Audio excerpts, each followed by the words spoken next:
Poštovani gledalci, dobrodošli u još jedno izdanje emisije Granice Istoka. Ja sam Harun Karčić. Sjedinjene Američke Države stavile su više kineskih zvaničnika, kompanija i institucija pod sankcije zbog sumnje da koriste prisilnu ujgursku radnu snagu.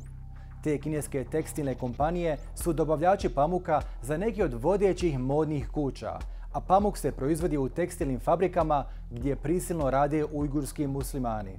Ta odluka Vašingtona je nova eskalacija u napetostima između dvije najveće svjetske ekonomije uslijed nedavnih optužbi za kinesku špijunažu u SAD-u i poziva američkog državnog sekretara Mikea Pompea na globalnu koaliciju protiv Pekinga. Prije razgovora sa našim gostima, pogledajmo uvodni prilog o najnovijim dešavanjima na relaciji Vašingtona i Pekinga.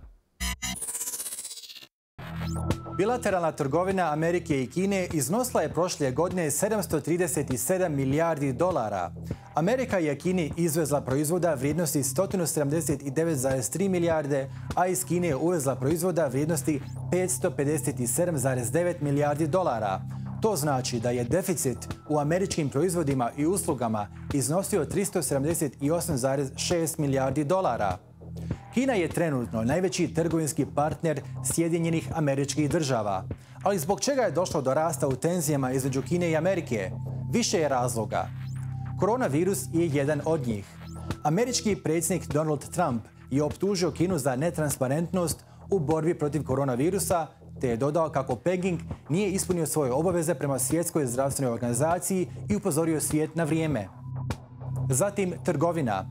Trumpova administracija je uvela tarife na kineske proizvode 2018. godine u pokušaju da prisili Peking da smanji državno subvencioniranje svojih proizvoda i da prestane vršiti pritisak na američke kompanije koje posluju u Kini. U januaru ove godine Kina i Amerika su potpisale trgovinski sporazum, a Kina je obećala povećati kupovinu američkih proizvoda za 200 milijardi dolara u naredne 2 godine. Južno-kinesko more također je kamen spoticanja dviju država. Vašington optužuje Peking da želi izgraditi morsku imperiju u Južnom kineskom moru ispod kojeg su velika nalazišta plina i minerala. Kina polaže pravo na 90% tog mora, dok manje zemlje poput Malezije, Bruneja, Filipina, Tajvana i Vijetnama to osporavaju. Prodemokratski protesti u Hong Kongu su još jedan razlog pogoršanih odnosa. Naime, Vašington podržava prodemokratske demonstrante u Hong Kongu koji se protive novom zakonu o javnoj sigurnosti, a Kina to smatra miješanjem u njena unutrašnja pitanja. Ujguri su također bitna tema. Američka vlada je stavila više kineskih zvaničnika, kompanija i institucija na svoju crnu listu zbog njihovog tretmana ujgurskih muslimana u zapadnoj pokrajini Xinjiang. Vašington duže vrijeme oštro kritikuje Kinu zbog njene sistematske represije Ujgura. Kineski novinari i studenti u Americi također su razlog pogoršanih odnosa. Vašington je zatražio od kineskih novinara koji izvještavaju iz Amerike za kineske državne medije da se registruju kao strani agenti. Kina je oštro reagovala i zauzvrat protjerala više američkih novinara koji su radili kao dopisnici za američke medije. Vašington je također uveo rigorozne mjere za kineske postdiplomce koji studiraju u Americi, a imaju veze sa kineskom vojskom. Na kraju, Huawei. Sjedinjene Američke Države, ali i pojedine evropske zemlje povećale su pritisak na kinesku telekomunikacijsku kompaniju Huawei, optuživši je da postavljanjem napredne 5G opreme i tehnologije može špijunirati za kinesku vladu. Huawei i kineska vlada odbacuju takve optužbe. Detaljnije o diplomatskim odnosima Sjedinjenih Američkih Država i Kine pojašnjava nam novinarka Bethanny Ebrahimian. Bethanny, hello and welcome to the Al Jazeera Balkans channel. Now, we just saw a tit-for-tat moment between China and the United States, closing down each other's consulates. Why are Sino-American relations at an all-time low? Well, it's a culmination of several years of building tensions, which really started when the Trump administration began a trade war against China. But in the past 7 months, since the coronavirus pandemic, the relations between the two countries have really deteriorated very rapidly. And that's because the U.S., especially the Trump administration in particular, really blamed the Chinese government for the spread of the coronavirus. And it is taking this as an opportunity to blame China and deflect the blame for their own very poor domestic response. Our pandemic here in the United States is really out of control. So we've seen many tough measures that the U.S. has taken across a wide variety of sectors. And now that also builds on what is a true underlying concern on both sides of the aisle among Democrats and Republicans that has been building also for several years, which is a deep concern at the nature of the Chinese government, the direction that Chinese President Xi Jinping has taken China, and the role that China is playing in the world. It's very clear now to pretty much anyone in the U.S. who pays attention to China that the Chinese government is becoming increasingly authoritarian. Some would call it totalitarian. Right. Now, would you agree that U.S.-China relations have worsened drastically since America's pivot to Asia? And does Beijing see this as an encroachment into its own backyard? So certainly the U.S. under the Trump administration has made what they call the Indo-Pacific region an increasingly important part of their platform. Now, the pivot to Asia was a strategy that the Obama administration touted, but we didn't really see very many tangible actions, except for maybe the Trans-Pacific Partnership, which of course the Trump administration withdrew from. But again, in the past couple of years, the Trump administration really has made a big effort to fight, for example, China's big efforts at stealing U.S. technology. And just a couple of weeks ago, the State Department under Secretary of State Mike Pompeo stated for the first time that the U.S.'s official position is that the Chinese government's sweeping maritime claims in the South China Sea do not have basis in international law. Now, the U.S. statement is in alignment with the ruling that came out of the International Tribunal at The Hague in 2016. But it is most certainly the case that the Chinese government will view that as an unacceptable action on the part of the United States. The Chinese government views, for example, all of the South China Sea within what they call the 9-dash line as belonging to China. So for the U.S. to make any statement about that territory, the Chinese Communist Party is going to see that as meddling in China's own affairs. The Chinese government sees the U.S. strategy in Asia and has for a long time as a containment strategy. That's one reason they're so concerned with the U.S. military presence in South Korea, in Japan, with U.S. arms sales to Taiwan. They see this as a way to contain China's expansion into what Beijing sees as its own backyard. Well, now, roughly 1 in 5 cotton garments sold globally contains cotton or yarn from the Xinjiang region in China. Now, the United States recently sanctioned 11 Chinese textile factories for using forced Uyghur labor. What do you know about China's use of forced Uyghur labor? So this is a policy that has evolved gradually over the past couple of years. The Chinese government is looking to more or less forcibly assimilate Uyghurs and other Muslim ethnic minorities in the Xinjiang region. And this policy really started around 2016 and geared up in 2017 with the construction and establishment of a string of concentration camps around Xinjiang, where Uyghurs are held against their will, held into political indoctrination classes, forced to renounce Islam.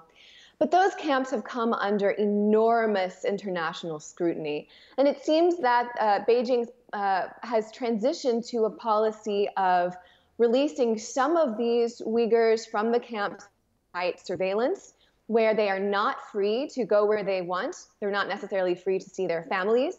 And many of them, up to 80,000, according to one estimate by an Australian think tank, have been sent around the country to work in factories. And part of the stated reason, if you look at Chinese state media reports, is to separate them from what the Chinese government calls religious extremism or extremist ideas, which is the excuse that the Chinese government has given for their policies in Xinjiang.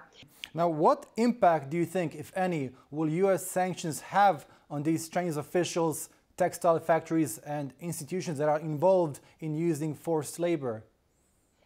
It's hard to say. I think that right now, just a handful of sanctions here and there is not going to be sufficient to move to turn the Titanic. This Chinese government policy, or the set of policies in Xinjiang, have been going on for years, have been carefully planned. A lot of government resources and propaganda have been put into it. The fact that 11 Chinese factories are going to have a hard time selling to the U.S. market is unfortunate for those factories, but that is going to do little to change the direction that the Chinese government is going. What we would need to see for something of this scale, and let's be clear, the Chinese government is taking advantage of the fact that it has a massive stake in the global cotton trade and global textiles production. And it is essentially using that to, if you will, make everyone else complicit in forced Uyghur labor as well. When everyone is wearing clothes that are made through forced Uyghur labor, it's incredibly difficult to boycott it.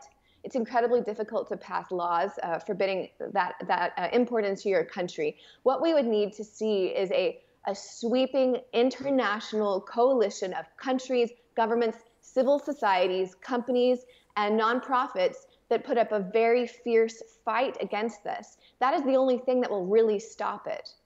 Right. Are you surprised by the fact that Muslim majority countries have in fact been keeping quiet when it comes to the Uyghur issue?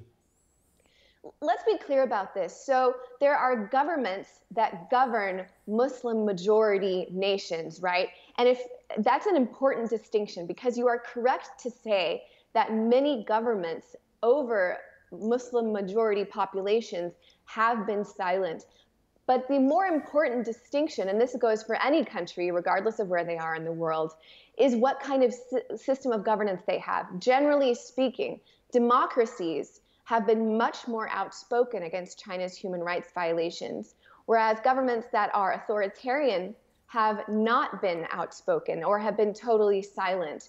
And there's a couple of reasons for that. First of all, China's Belt and Road Initiative is its major foreign policy platform, in which it gives grants and loans and infrastructure and contracts to governments that sign up for it. Many authoritarian governments have been glad to sign up for that. And also those governments are willing to suppress the voices of their people and have the tools to do that if their people are unhappy with their policies.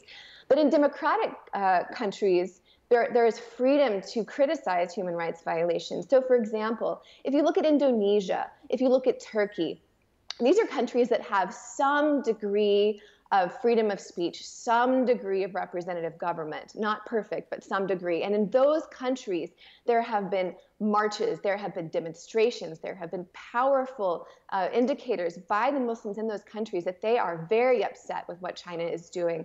And even in countries that don't have any democracy, such as a few Gulf states, there have been individual members of the government who have spoken out, but have been silenced. So what's important here is that China has actively targeted the governments of Muslim majority nations to give them incentives to keep them quiet, because China knows that makes it appear as though they have the buy-in of the world's Muslims. Right, Bethanny, it was a pleasure speaking to you. Thank you so much for your time. Thank you for having me, Harun. A ko su zapravo Ujguri, gdje žive i zbog čega ih kineska vlada smatra prijetnjom, saznajte u grafici koja slijedi.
detaljnije o tome hoće li američke sankcije imati ikakvih posljedica na kineske zvaničnike i kompanije, te kako reaguju muslimanske zemlje na tretman Ujgura u Kini, pojašnjava nam Phar Kim Beng, politički analitičar iz Kuala Lumpura. Mr. Beng, hello and welcome to the Jazeera Balkans channel. Now, let me begin by asking you, just how widespread is China's use of forced Uyghur labor in its textile factories, and is that part of the government's re-education policy? Well, first of all, the accounts of what is going on in Xinjiang right now are primarily coming from scholars and human rights activists. So some of the leading scholars, such as Dr. Adrian Zenz or Dr. Timothy Gross, have come out with very compelling account that there are forced labor being deployed in factories all over China against the will of the Uyghur Muslims. So to the degree that we can rely on the narrative or the accounts of those scholars and perhaps Human Rights Council too, then we can try to work things backward and try to verify to what degree are the narrative and the empirical account valid, either from the scholars themselves or from the victims who may have managed to be released. Right. Do you the United States government has sanctioned a number of high-ranking Chinese officials and companies. Do you think American sanctions against these officials and companies will have any impact on Beijing's policies towards its Uyghur population? I think the definition of impact would have to be defined in a very careful manner, because based on satellite images after the disclosure of China Cable, the satellite images as of December or January last year have begun to show that some of the labor camps or the concentration camps, as the media may have it, have had the security towers removed and dismantled gradually due to international pressure. So if we define that as some measure of improvement or success, then obviously someone in China is listening, either in Beijing or in Urumqi or Kashgar. Right, but why does China see the Uyghur population as a threat in the first place? That is a very interesting question, and it has a historical trajectory that can be traced or located back to the attacks of September 11 in 2001. As early as that period onwards, the authorities in China have begun to become increasingly averse to the risk of at least 10 to 12 million Uyghur Muslims becoming potentially radicalized.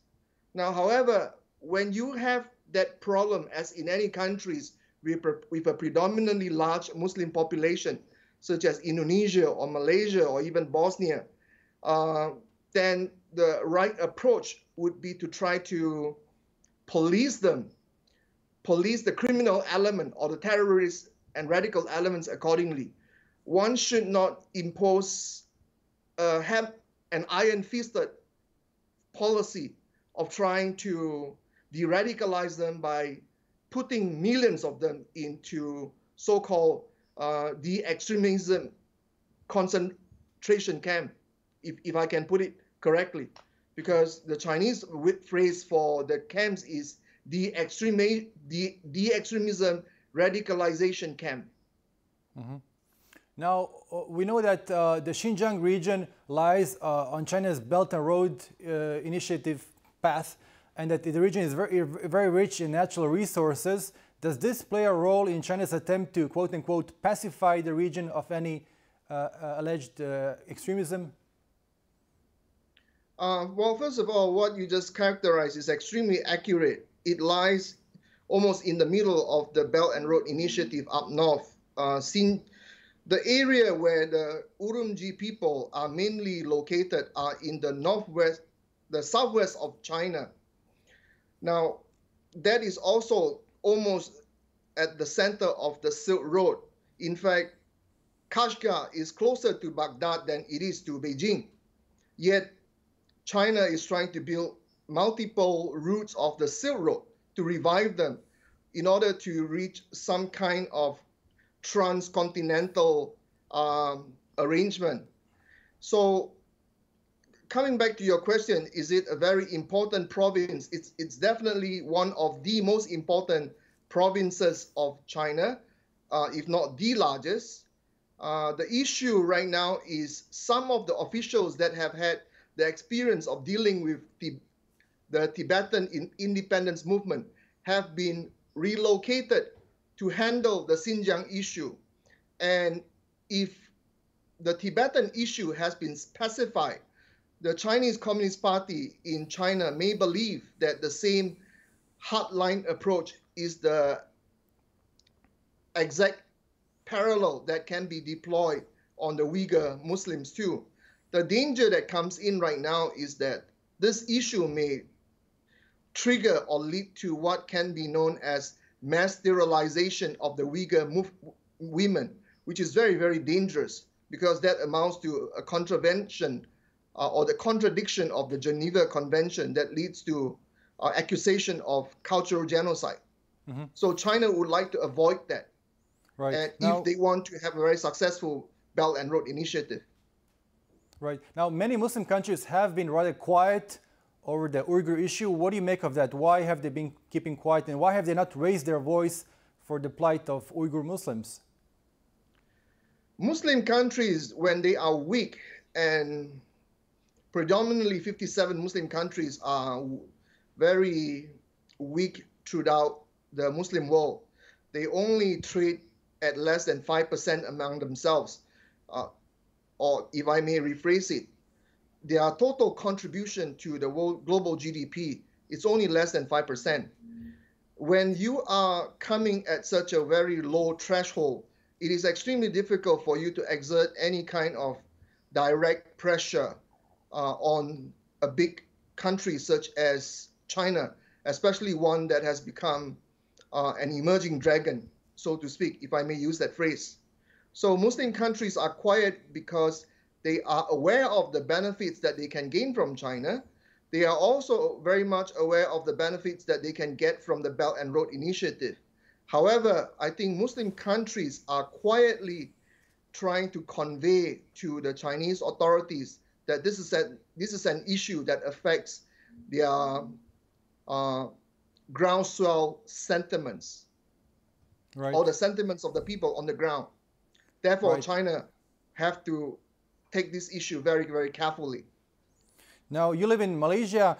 Just how influential is China in Southeast Asia at the moment? And has China managed to co-opt smaller Asian countries such as Malaysia, Singapore, Thailand, the Philippines into supporting its foreign policies in the region? I think that question would have to be answered in the context of how China sees itself.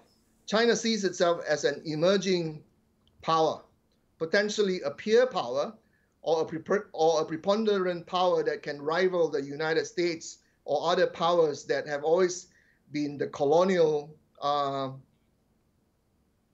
behemoth in the Southeast Asian or Asian region. So if China sees itself in that light, then obviously China would exert all its level of resources in order to rival the previous powers that have been active in the region. So we would have to go back to history and ask what have those Western powers done to the region, and what does China would like to do in comparison or in relation to the history of colonialism that has happened in Southeast Asia before. Does China really want that?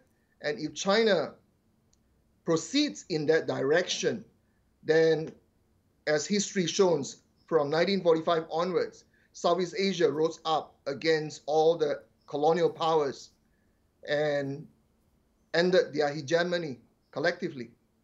Right. Mr. Phar Kim Beng, it was a pleasure speaking to you. Thank you so much for your time. Likewise. Thank you.